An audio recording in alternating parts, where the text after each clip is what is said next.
안녕하세요. 친구의 충고를 소중히 듣기를 권면합니다. 오늘 본문은 잠언 27장 1절에서 12절입니다. 1절. 내일 일을 자랑하지 마라. 내가 하루 동안에 무슨 일이 일어날지 알 수 없기 때문이다. 내일 일은 인간의 영역이 아닙니다. 사람은 미래의 불확실성을 두려워합니다. 내일이 불확실하기에 내일을 자랑하고 내일이 불안하기에 내일을 위해 욕심을 부립니다. 게으른 자는 계획이 없지만 그 반대의 오류는 계획과 관리를 통해 미래와 자기 삶 전체를 통제할 수 있다는 생각입니다. 하루 동안에 무슨 일이 일어날지 이 표현을 직역하면 하루의 자식이 무엇일지라는 뜻으로 마치 날이 낳은 자식이 일인 것 같은 인상을 주고 있습니다. 즉 사람이 하는 일이란 하루가 낳은 자식들이며 우리는 내일에는 어떤 자식이 태어날지 알 수 없다는 뜻입니다. 따라서 미래에 어떤 일이 이루어질 것이라는 것에 대하여 확신에 넘치는 말을 할 수 없으며 인간의 한계를 잘 수용하고 감사하며 살아야 합니다. 2절. 남이 너를 칭찬하게 하고 스스로 하지 마라. 칭찬은 남이 해주는 것이지 자기 스스로 하는 것이 아니다. 1절에 자랑하다와 2절에 칭찬하다는 둘 다 할랄이라는 같은 단어입니다. 두 구절이 동일하게 인간이 실수하기 쉬운 것 가운데 하나인 자랑에 대해 교훈하는 내용입니다. 남이라는 단어는 낯선 사람이라는 뜻입니다. 이해관계 없이 객관적으로 사람을 평가할 수 있는 공동체의 일원으로 볼 수 있습니다. 사실 자기 자신을 객관적으로 평가할 수 있는 사람은 없습니다. 자신에 대한 편견이나 합리화 등이 작용할 수 있기 때문입니다. 좋은 평판과 영광은 주어지는 것이지 취하는 것이 아닙니다. 3절. 돌은 무겁고 모래는 짐이 되지만 어리석은 사람의 분노는 그 둘을 합친 것보다 더 무겁다. 어리석은 사람의 분노가 주는 정신적 괴로움을 돌과 모래에 비유합니다. 돌은 무겁고 많은 모래도 들기가 만만치 않습니다. 건물을 짓는 데 필요한 모래와 돌을 옮기는 일은 무척 힘든 노동에 속합니다. 그러나 어리석은 사람의 분노는 돌과 모래의 무게가 주는 괴로움보다 더 큽니다. 왜냐하면 합리적 의사소통이 안 되기 때문입니다. 화를 내는 이유가 말이 안 되기 때문에 그로 인한 정신적 피로와 고통은 힘든 육체적 노동보다 심한 것입니다. 4절. 화내는 것이 무섭고 진노가 폭풍 같다지만 질투 앞에 누가 당해낼 수 있겠는가? 3절에서 더 나아가 질투가 분노보다 더 파괴력이 있습니다. 질투는 남의 삶을 넘보는 마음이지만 거기서 그치지 않습니다. 질투는 남의 인생을 탐할 뿐 아니라 분개하며 못마땅해 합니다. 칭찬하는 사람은 자기보다 훌륭한 대상을 알아보고 기뻐하지만 시기하는 사람은 자기보다 유복한 대상을 알아보고 배아파합니다.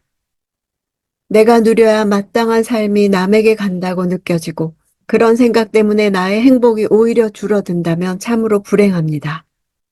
남이 나보다 더 가졌어도 자족할 능력이 필요합니다.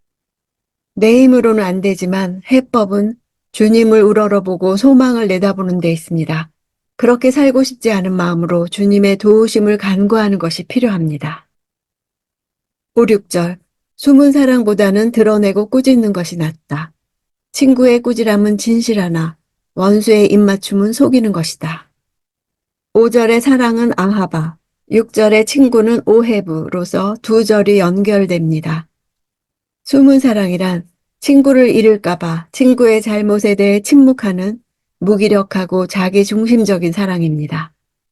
그러나 책망은 친구를 바로잡으려는 참된 사랑의 표현입니다. 우정의 조건은 투명성입니다.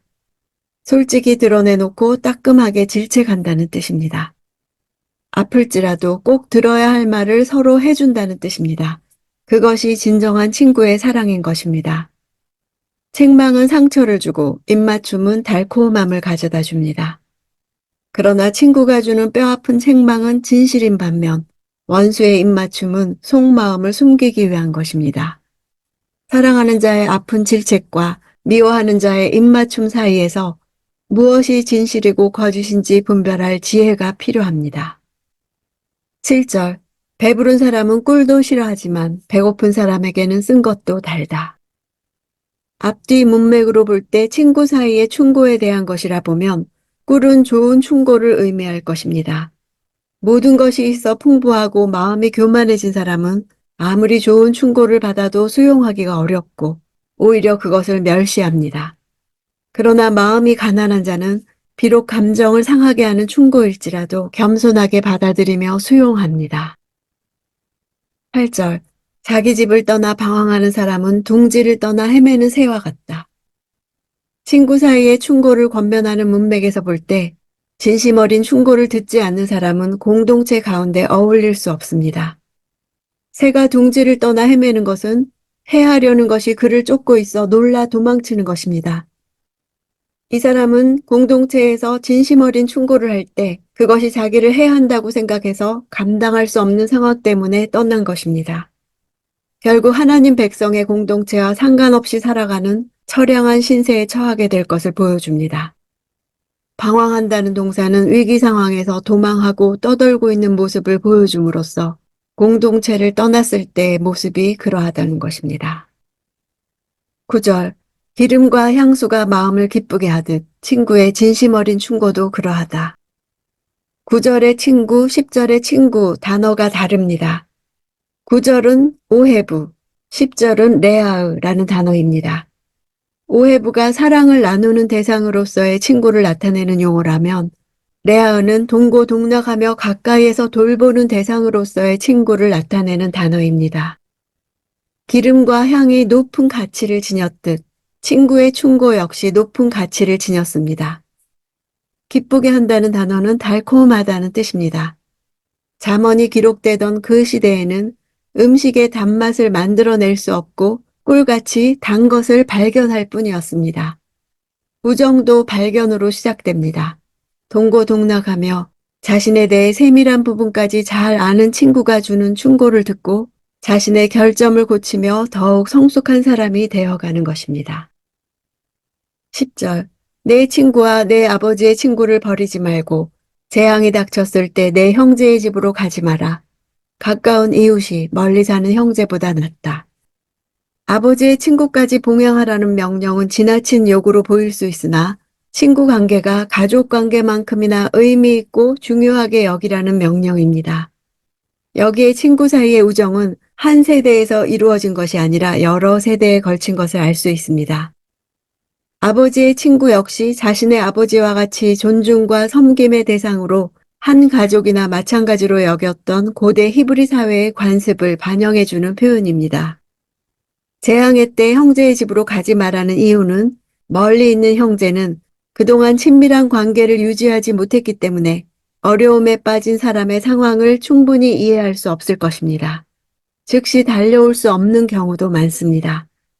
반면에 가까운 이웃, 친구는 지속적으로 쌓아온 친분 관계로 사정을 충분히 알기에 도움을 요청할 수 있는 것입니다. 11절. 내 아들아 지혜롭게 돼 내 마음을 기쁘게 하여라. 그러면 나를 욕하는 사람에게 내가 대답할 수 있을 것이다. 아들이 지혜를 얻어야 하는 이유를 특이하게 제시하고 있습니다. 여기에는 부자 간의 연대성이 강하게 나타나며 그들은 영광과 수치를 함께 공유하고 있습니다. 이 집안에는 대적이 있고 지혜로운 아들이 가족의 명예와 미래를 지켜갈 것을 말하고 있습니다. 미래의 특징은 불확실성에 있습니다.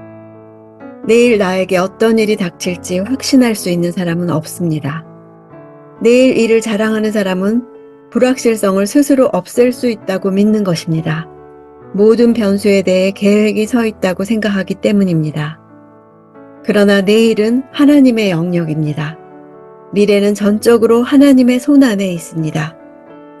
지혜로운 자는 미래에 대한 확신을 갖고 있으나 그 근거가 자신의 능력은 아닙니다. 겸손하게 하나님을 경외함에 기초합니다. 그렇지 않으면 늘 염려라는 끈질긴 죄에 시달릴 것입니다. 지혜자는 내일도 하나님의 섭리 가운데 있음을 믿는 것입니다. 하나님의 뜻이 나를 이끄신다는 믿음이 있다면 내일도 오늘처럼 인도하실 것이 믿어지는 것입니다.